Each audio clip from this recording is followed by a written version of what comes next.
This video is sponsored by Goat Guns Model Rifles. These die-cast metal, non-firing replicas are easy to assemble and loads of fun. Choose from scale model AK-47s, M16s, AWM sniper rifles, and much more. Gun enthusiasts like you and me will love Goat Guns, but they're also great for kids and gamers who want a hefty, quality model of what they see on screen. Goat Guns are affordable and surprisingly cool. Take 20% off with code SCOUT20 at goatguns.com. How's it going, guys? Welcome back and thanks for tuning in. As you see here on the table, we have the Smith Wesson M&P 9 2.0, as well as the original Smith Wesson M&P 9.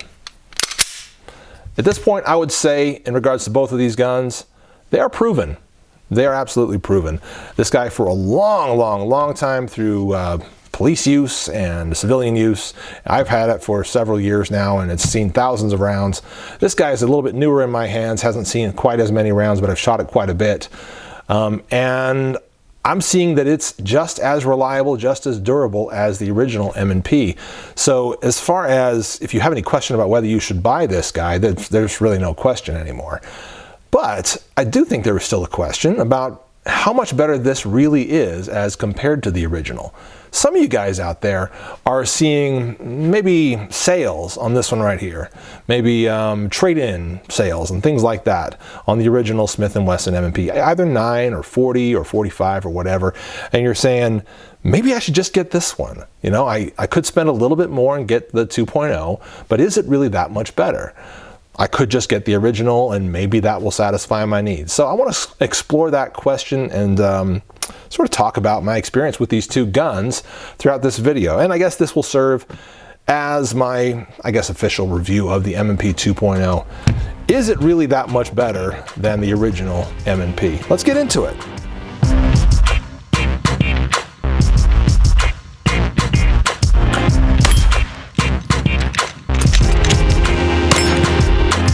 I guess we'll start by making a few comparisons between the two. How is the M&P 2.0 different from the original M&P? And I'm just going to gloss over a lot of things. If you guys want some serious detail, some exhaustive detail, I'm going to link to at least one video down below, maybe a couple, that I've watched that are very detailed as far as covering all the specs and true differences bit by bit, piece by piece on each of these guns. What I'm going to do is really kind of talk about my experience in using them and some of the practical differences and some of the practical advantages of one versus the other.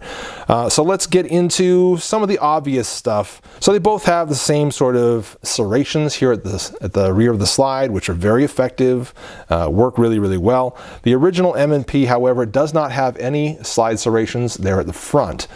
Some folks, when they're doing whether it's taking their gun out for the day or maybe they're in some sort of a training class or whatever, may choose to press check their gun by grasping it here at the front, double checking that we have a round in the chamber or that we don't have a round in the chamber, letting that go forward. The original M&P, you can certainly do that, but it's a little bit easier with the M&P 2.0 as we do have some of those scalloped serrations there at the front that will help you get a little bit slightly better grasp on that front to do your press check with. Let me go ahead and ding that, as a matter of fact, right now. I don't think that they're that much better than what the original's got. This is very flat right here, and the only place that they've added serrations are to this sort of flat lower area right here. They've cut away all of this and that's still smooth, primarily I would say because they wanted some good branding area. They wanted a nice billboard to put the M&P 9 and have that nice and clean. So they didn't want these serrations kind of interrupting that smooth aesthetic flow. That's my opinion right there. I don't know that that's the truth, but that's my opinion. Whereas, you got sort of the same look here on the original M&P, but no serrations down there. If they wanted these front serrations to be really effective and really useful for those, again, who use them, and many people don't, they should have continued them on up here to the front, to the top, or maybe even just had them up here at the top and not down here on the side at all. In fact, I think it would have been better to have them up there. I would have been able to grab that a little better. This skinny little rail is not super helpful, to be honest. So if they were going to have some really effective forward slide serrations, they should have continued them or only had them up there. A couple other obvious differences here on the outside. As far as the slide stop / release, we see that it's one sort of chunk of metal right there. It's very effective, works fine. And then on the M&P 2.0, we see that it's a bit more complicated looking.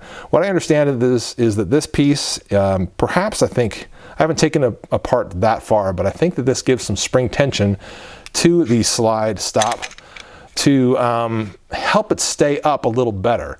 One of the things that you can do with the original M&P that the M&P 2.0 has eliminated, whether this was an original design feature or just something that sort of accidentally crept in and just happened to work because of the way the gun was built, was that you could take a loaded magazine, this one's not a loaded magazine, and from the open position like this, you could slam that magazine in and the slide would go forward.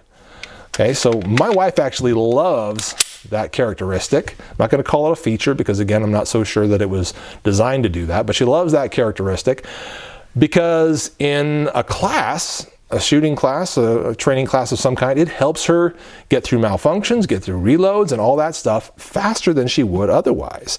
I don't mind it. I never minded it. But I also don't mind that this one doesn't do it.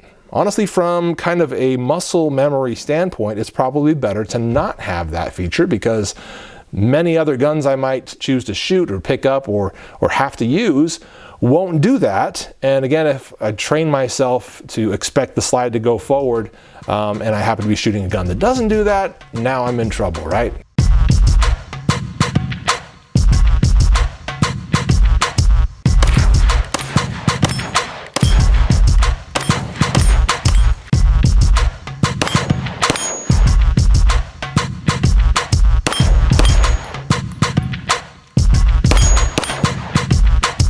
External safety, 0. I believe that, in fact, yes, there is a version of the M&P 2.0 that does have the safety. This is the one that doesn't. It also comes in a longer barreled and longer slide version, as well as a slightly shorter slide version and shorter grip version. A couple of those actually. So there's like a couple different compact ones. It's kind of an interesting thing that they've done. And as far as the first compact one they released, I don't think it's that much more interesting. Then they released one slightly more compact. That would probably be more interesting, but still not as interesting to me as the Shield. And so I think I'm the guy that would just go for the Shield instead of either of those compact ones, and probably just stick with the full size. Speaking of 17 rounds, the magazines are interchangeable. So whatever mags you have for the original will work in the new and vice versa. So that's pretty cool. It's nice that you don't have to buy new magazines if you stocked up on ones for this. As far as sights, I believe roughly the same as far as the functionality. They may even be completely interchangeable. Near as I can tell, there's no real big difference. So that's cool. Yeah, I'm fine with that. Barrel is, I think, barely different on some of the internal parts. As far as the grip, big difference there.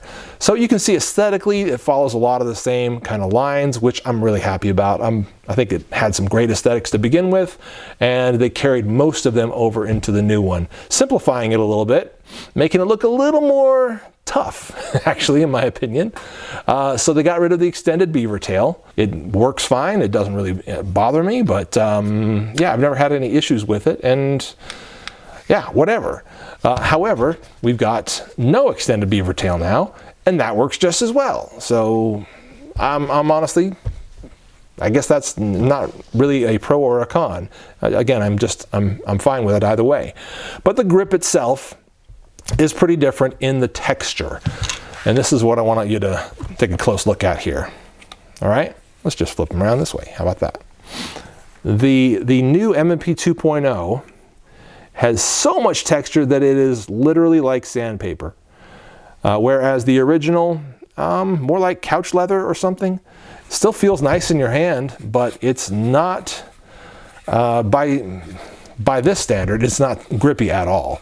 It's barely like a cheap skateboard sort of tape. Whereas this is like the well, it's a sandpaper. It's like a sandpaper.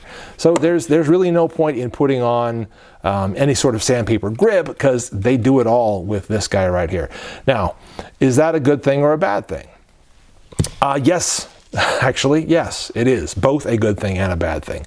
So from a training standpoint, from a going to a class, drawing this from your holster and presenting, and then reholstering, and then drawing and presenting, and then reholstering, and so forth, dozens and dozens of times a day for several days in a row, this is comfortable, very comfortable to work with. Now, if you're getting under pressure, maybe your hands tend to sweat when you get under pressure, and you're trying to get your time really low, and you're being tested or whatever, you know, the slippery grip is not so much fun.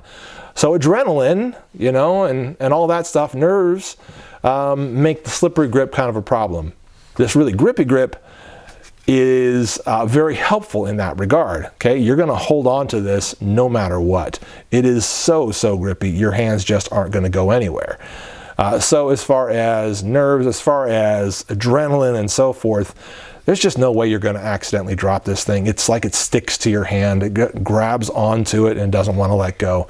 Where there's a downside there is, again, the constant drawing, presenting, holstering, drawing, presenting, holstering dozens of times a day. Your hands will get to feeling kind of raw and red. You'd have to do a ton of that in order to build up the calluses for it, or wear gloves for your class. I kind of have a problem with that, though. I gotta tell you, because I want to be able to go through the class and do what I would do in normal, everyday civilian life, and that means go barehanded, because I don't walk around with gloves on every day, right? So I would say that it's a slight downside, and I wish this grip texture were a little lower on that. Kind of just a, I don't know, you know, what I would take it to, but a little less than this. I wish that were the case, because a good amount of grip on there, but not so much that it rubs your hands raw, would be preferable to me.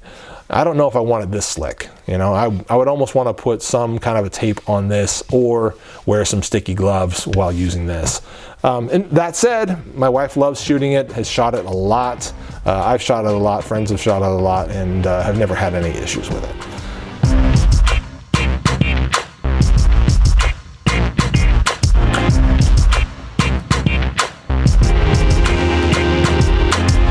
Original trigger, this one is well broken in by now, thousands of rounds. It feels great. It's that Smith Wesson hinged trigger that we've come to know and love / hate. A lot of guys will put the Apex trigger in there. I never ever have. I just kind of like keeping things stock as much as possible. And I haven't done that to this one, haven't done that to this one. One of the things they said originally is that the new trigger is going to be slightly better.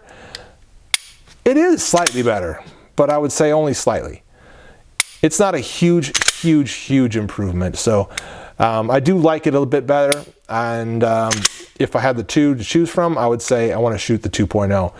But yeah, probably it would be amazing with an Apex trigger in it. I'm not going to show you the takedown in this video, but if you do take this gun down, what you'll see is that there's a little more beefiness in the rails and so forth to basically make this ideally a more durable gun. And I believe that would be the case. So the 2.0 is going to potentially, probably last quite a bit longer than the original M&P right here. That said, this one has lasted a long time, survived thousands of rounds, so I really don't think there's a problem with this guy right here. Any other really significant differences, changes, things that make this a better gun than that one? I guess I'm kind of racking my brain here. Yeah, there's some slight differences, some slight changes. You know, things are slightly different on the new versus the old. But as far as the really practical and critical differences, these guns are so similar that I would say get this guy right here, the 2.0, if you really want it, if you want to have the latest version of the gun with these upgrades, if you're really attached to those upgrades and you don't mind spending slightly more money, get the 2.0.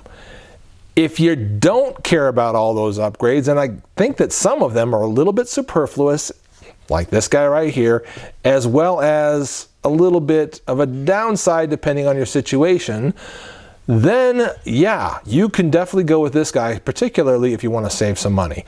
So I guess that's kind of where we're going to end it, guys. I love the 2.0. I love shooting it. I think it's a fantastic gun. I'm going to keep it for a long, long time, shoot it for a long, long time. I also love the original M&P, and I don't plan to get rid of that anytime soon at all. It's kind of like my wife's gun anyway, so why would I? I didn't mention the extended back straps that you can get. Slight difference there. You've got 3 sizes in the original and 4 sizes in the new 2.0. I think 3 covers it, so you know, whatever on that. All right, guys, thanks for watching on the Late Boy Scout. We'll see you later.